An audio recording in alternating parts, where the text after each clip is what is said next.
बच्चों, आज मैं आपके लिए लेकर आया हूं Gay-Lussac's law of combining volumes. इस लॉ को समझने के पहले ये मैं बता दूं कि ये जोसेफ लुइस गे-लुसैक ने दो गैस अगर रिएक्ट करता है तो रिएक्टिंग गैसेस के बीच में वॉल्यूम का रिलेशन ऑब्जर्व किया था और उसको बताया था कि अगर दो गैस, सपोज कीजिए ए और बी, दो रिएक्टिंग गैसेज हैं, ए और बी अगर दो रिएक्टिंग गैसेज हैं तो बोलता है कि गैस ए का वॉल्यूम ऑफ गैस ए और वॉल्यूम ऑफ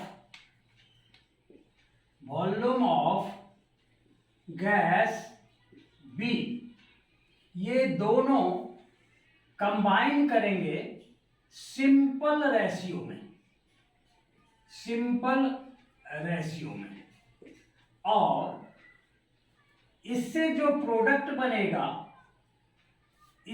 प्रोडक्ट बनेगा, मान सपोज कर लेते हैं कोई गैस सी बन रहा है, तो इसका जो पार्ट होगा वो भी इसके दोनों के बीच में एक रिलेशन को एस्टेब्लिश करेगा।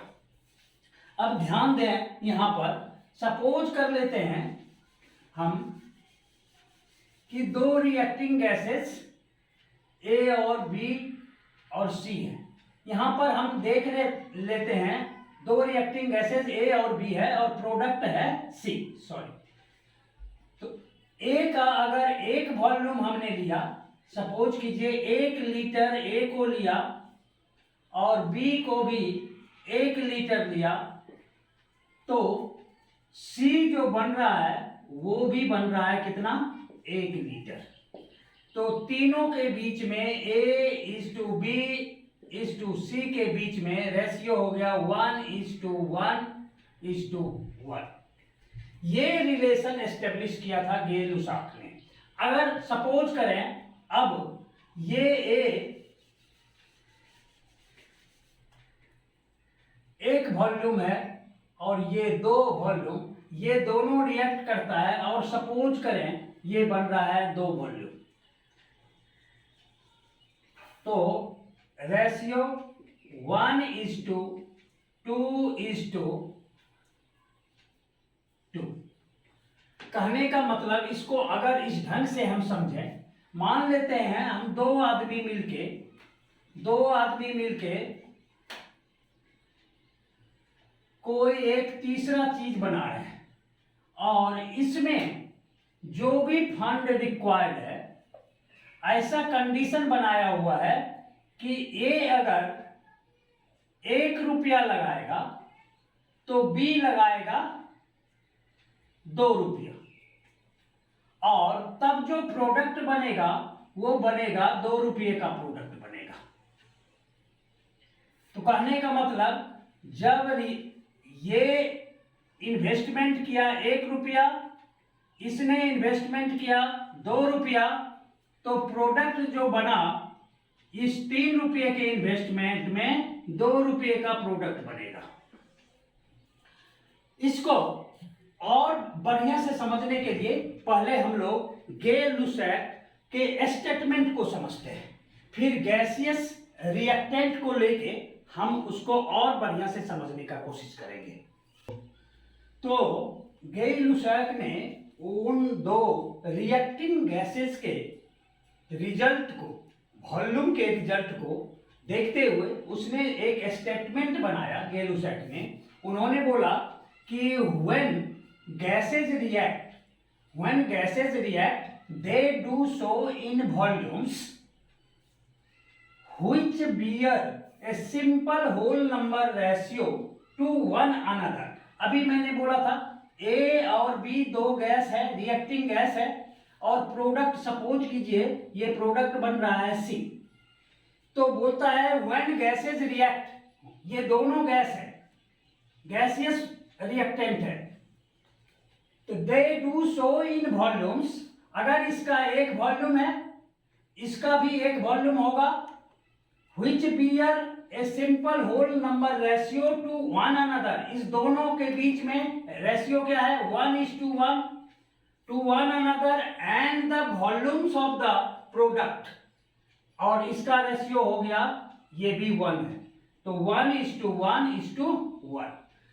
to one another and to the volume of the product if gaseous, provided, condition ये है कि जो भी वॉल्यूम मेजर किया गया है वो सेम टेम्परेचर और प्रेशर पे, टेम्परेचर और प्रेशर अगर सेम है तो दो रिएक्टिंग गैसेस जो तीसरा गैस बनाएगा प्रोडक्ट के रूप में, वो तीनों का रेशियो जो है वो simple whole number ratio bear करेगा। सपोज करिए, अब एक एग्जांपल अगर लें, हम एग्जांपल में लें हाइड्रोजन और ऑक्सीजन, एग्जांपल में देखें अगर, और इसको समझने का कोशिश करें, ध्यान से समझिएगा, इस पर न्यूमेरिकल को भी मैं सॉल्व करूंगा अभी। अगर मान लेते हैं हाइड्रोजन रिएक्ट कर रहा है किससे, हाइड्रोजन ऑक्सीजन से, और ये बना रहा है क्या चीज, वाटर। अब पहली बात यह है कि अगर इक्वेशन बैलेंस्ड नहीं है तब आप इस गे-लुसाक के लॉ को आप जस्टिफाई नहीं कर पाएंगे। तो पहला काम आपके पास होगा, अगर गैसियस रिएक्शन है, रिएक्टेंट गैसियस है और उसके बाद गैसियस प्रोडक्ट भी बन रहा है, तो आप सबसे पहला काम करेंगे रिएक्शन को बैलेंस कर लेंगे। तो बैलेंस अगर हम करें तो यहां पर देखिए हाइड्रोजन कितना 2, हाइड्रोजन 2, ऑक्सीजन यहां पर कितना 2, यहां ऑक्सीजन 1, तो ऑक्सीजन को अगर बैलेंस करें तो यहां पर हम क्या लगाएंगे 2। अगर जैसे ही 2 लगाया ऑक्सीजन तो बैलेंस हो गया, बट हाइड्रोजन बिगड़ गया, हाइड्रोजन यहाँ 4, यहाँ हाइड्रोजन 2, तो यहाँ पर अगर हम हाइड्रोजन का लगा दें 2, तो अब देखिए ये एक बैलेंस्ड इक्वेशन है, और हाइड्रोजन भी गैस है और ऑक्सीजन भी गैस है, तो गे-लुसाक के हिसाब से अब यहाँ पर गैसियस रिएक्टेंट हो गया। इसका वॉल्यूम देखिए, इसका वॉल्यूम अगर कितना है 2 है, और ऑक्सीजन का वॉल्यूम कितना है 1 है, और ये वाटर है, मैं आगे बताऊंगा, ये अभी ये स्टीम के रूप में ट्रीट हो रहा है, स्टीम के रूप में। तो स्टीम गैसियस गैस के रूप में हम लोग ट्रीट करेंगे इसको, तो इसका कितना वॉल्यूम बन रहा है 2। बोलता है कि हाइड्रोजन अपना 2 वॉल्यूम लगाएगा और ऑक्सीजन अपना 1 वॉल्यूम लगाएगा, तो वाटर वेपर स्टीम का आपको कितना वॉल्यूम मिलेगा 2 वॉल्यूम। ऑलवेज इसी ढंग में, अगर मान लीजिए हाइड्रोजन ने अपना 4 वॉल्यूम लगाया तो ऑक्सीजन को कितना वॉल्यूम लगाना पड़ेगा, इसको 2 वॉल्यूम, ऑक्सीजन को कितना वॉल्यूम लगाना पड़ेगा 2 वॉल्यूम, और प्रोडक्ट कितना बनेगा 4, प्रोडक्ट बनेगा 4 वॉल्यूम। इसी तरह से ये हमेशा जो है होल नंबर रेशियो, अब इसको कटा देंगे 2 1 2, ये क्या रेशियो आया 2:1:2। ऑलवेज रेशियो जो आएगा वो इसी फॉर्म में आएगा 2:1:2। एक और एग्जांपल लेते हैं और हम देखते हैं। अब यहां पर नेक्स्ट एग्जांपल दूसरा देखिए, यहां पर इसमें हाइड्रोजन और chlorine, hydrogen chloride gas product बन रहा है, ये भी गैस, ये भी गैस और ये भी गैस, तीनों गैसियस प्रोडक्ट भी गैसियस है और रिएक्टेंट भी गैसियस है। तो अगर यहां गे-लुसाक का लॉ लगाएं तो हाइड्रोजन का कितना वॉल्यूम है, इसके कोफिशिएंट, न्यूमरल कोफिशिएंट को इसका वॉल्यूम ट्रीट करेंगे। न्यूमरल कोफिशिएंट यहां हाइड्रोजन का कितना है 1 है, इसका 1 वॉल्यूम, इसका न्यूमरल कोफिशिएंट सॉरी इसको पहले बैलेंस करना होगा। पहले क्या करना होगा, इसको बैलेंस कर लेना होगा। बिना बैलेंस किए आप गेल-लुसाक लॉ को नहीं लगा सकते। तो यहाँ पर देख लीजिए हाइड्रोजन कितना, 2, यहाँ पर हाइड्रोजन कितना, 1। हाइड्रोजन को जैसे ही बैलेंस करने जाएंगे हमको यहाँ लगाना पड़ेगा 2, तो 2 लगाया तो हाइड्रोजन 2 और क्लोरीन 2, क्लोरीन यहाँ पर 2 है, हाइड्रोजन भी 2, बैलेंस हो गया। अब देखिए यहाँ पर गेल-लुसाक का लॉ लगाते हैं। हाइड्रोजन और क्लोरीन दोनों गैस है, रिएक्टिंग गैसेस हैं। ये प्रोडक्ट बना रहा है, क्या बना रहा है, हाइड्रोजन क्लोराइड प्रोडक्ट बना रहा है। हाइड्रोजन क्लोराइड प्रोडक्ट बना रहा है, तो यहाँ पर अगर इसका न्यूमरल कोफिशिएंट क्या है, 1 है, तो इसका 1 वॉल्यूम ट्रीट करेंगे। इसका भी न्यूमरल कोफिशिएंट क्या है, 1 है, तो ये भी 1 वॉल्यूम है। और ये यहाँ पर कितना वॉल्यूम है, 2 वॉल्यूम। यानी जब भी हाइड्रोजन और क्लोरीन कंबाइन करके हाइड्रोजन क्लोराइड गैस बनाएगा तो इसका रेशियो जो होगा क्या होगा, 1:1:2। ऑलवेज ये सिंपल रेशियो ही, इसी रेशियो में ऑलवेज प्रोडक्ट बनेगा।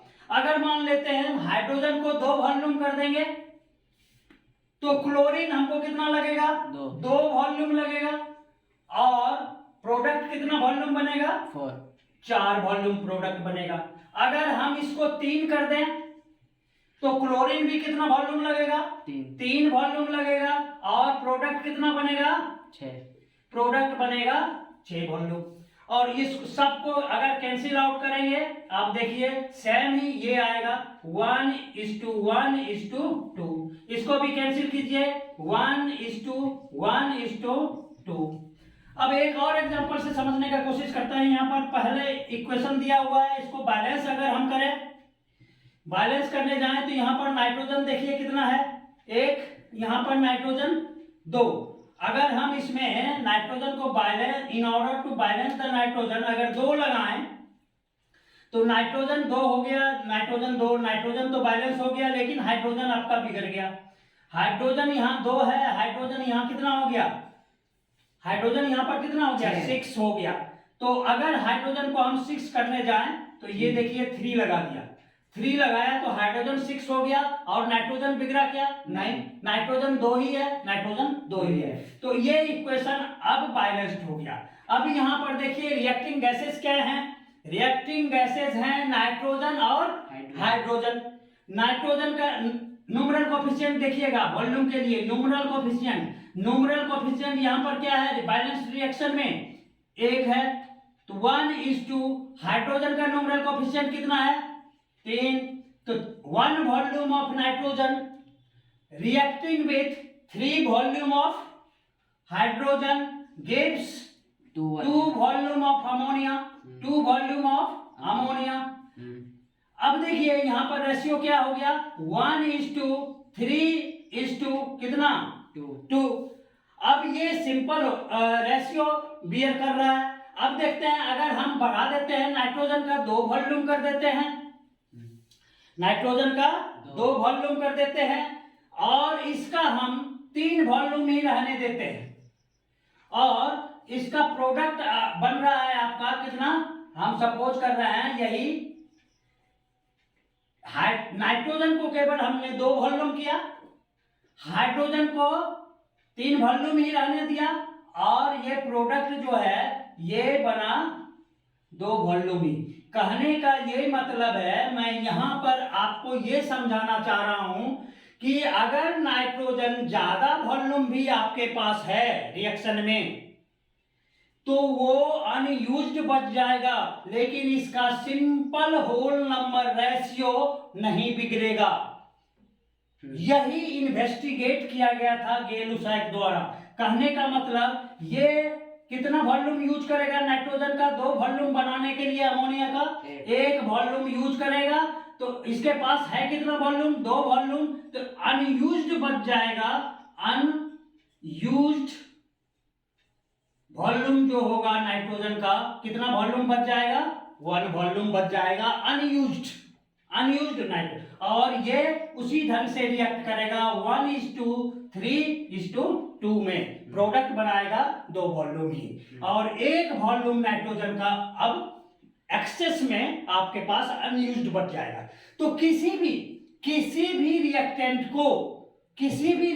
को अगर आपके पास इक्वेशन में एक्सेस में है तो वो अनयूज्ड बचेगा, लेकिन ये सिंपल होल नंबर रेशियो बिगड़ेगा नहीं।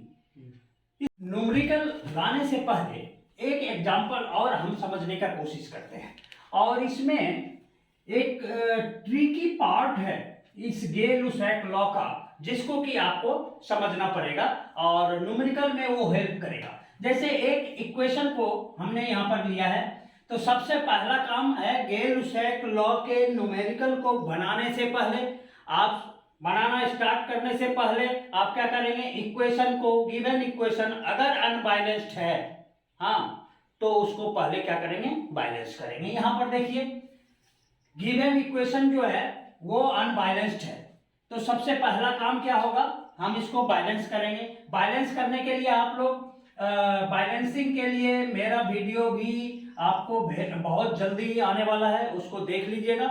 और उससे पहले आप बैलेंसिंग अगर सीखे हैं तो उसके हिसाब से इसको बैलेंस करेंगे। ये हो जाएगा कितना, 2 और ये हो जाएगा 7 वॉल्यूम और कार्बन डाइऑक्साइड का 4 और ये ऑक्सीजन का वाटर का कितना 6।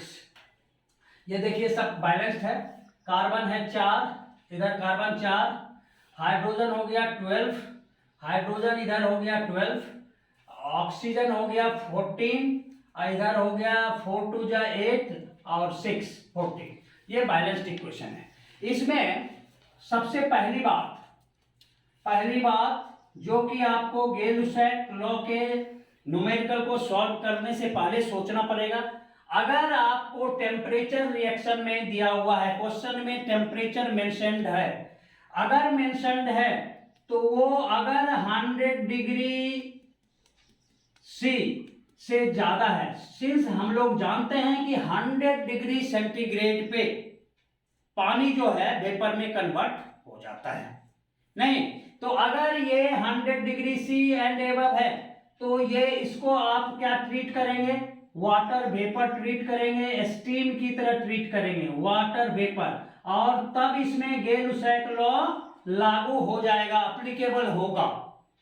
अगर टेम्परेचर जो है ये 100 डिग्री सेंटीग्रेड से क्या है, कम है, अगर टेम्परेचर जो है 100 डिग्री सेंटीग्रेड से क्या है, कम है, अगर ये कम है तो आप जो है इसको वाटर वेपर ट्रीट नहीं करेंगे और ये water as a water treat होगा, और उस समय जो है गे-लुसैक लॉ इस पर एप्लीकेबल नहीं होगा। केवल वो प्रोडक्ट जो गैस के फॉर्म में है, गैसियस फॉर्म में है, उसी पर आप गे-लुसैक लॉ लगा सकते हैं। किसी भी कंडीशन पे लिक्विड एंड सॉलिड के लिए गे-लुसैक लॉ को अप्लाई नहीं करेंगे। अगर यहां पर टेम्परेचर नहीं मेंशन है और वाटर के बारे में स्टीम भी, वाटर वेपर भी नहीं बोला गया है, तो आप इसको वाटर ट्रीट करेंगे और इस पर गे-लुसैक लॉ एप्लीकेबल नहीं होगा। तो यहां पर गे-लुसैक लॉ जो एप्लीकेबल होगा रिएक्ट प्रोडक्ट में कार्बन डाइऑक्साइड पे होगा, सिंस कार्बन डाइऑक्साइड क्या है, ये गैस है, ऑक्सीजन भी गैस है और ये इथेन भी गैस है। तो यहां पर क्या रेशियो आ रहा है, देखिए 2 वॉल्यूम किसका, इथेन का, कंबाइन कर रहा है कितना, 7 वॉल्यूम ऑफ ऑक्सीजन, और प्रोडक्ट जो दे रहा है वो कितना, 4 वॉल्यूम ऑफ कार्बन डाइऑक्साइड का। ये रेशियो कभी भी बिगड़ेगा नहीं, चाहे आप किसी का एक्सेस ले लें। इथेन अगर आपके पास एक्सेस है तो उसका 2 वॉल्यूम यूज होगा, अगर आपने एक्सेस में 4 वॉल्यूम इथेन को लिया हुआ है तो वो रिएक्शन में पार्टिसिपेट नहीं करेगा, 2 वॉल्यूम आपका अनयूज्ड बचेगा, 2 वॉल्यूम आपका अनयूज्ड बचेगा। अब इसको, इतनी बातों को हम लोग न्यूमेरिकल में अप्लाई करेंगे, जो कि मेरा कंटिन्यूएशन में दूसरा वीडियो इसके बाद आने वाला है।